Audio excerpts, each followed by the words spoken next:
In this guide, I'm going to show you how you can hide your caller ID on an iPhone. Before we dive in this guide, make sure to like the video and subscribe to the channel with all notifications on. It really does help the channel and lets us know that you want more content like this. We'd greatly appreciate it. And if at any point throughout this guide you do have any questions, don't hesitate to ask us down in the comment section below and we can help you out further. I'm going to be doing my best to reply to every single comment down there.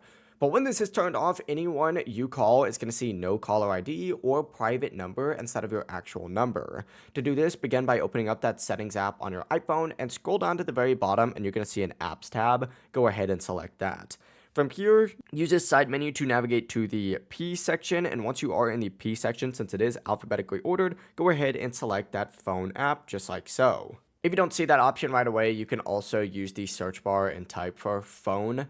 But once you are in these phone settings, go ahead and scroll down till you see this calls tab right here. And what you're going to want to go ahead and do is turn on the option for show my caller ID. Now, if you don't see this call option, you might be on the latest version of iOS, and this feature has actually been removed. So keep that in mind. If you do have any questions, don't hesitate to ask us down in the comment section below. And before you do leave this video, make sure to like the video and subscribe to the channel with all notifications on. It really does help with the channel and lets us know that you want more content like this. We'd greatly appreciate it. Have a great rest of your day. Peace.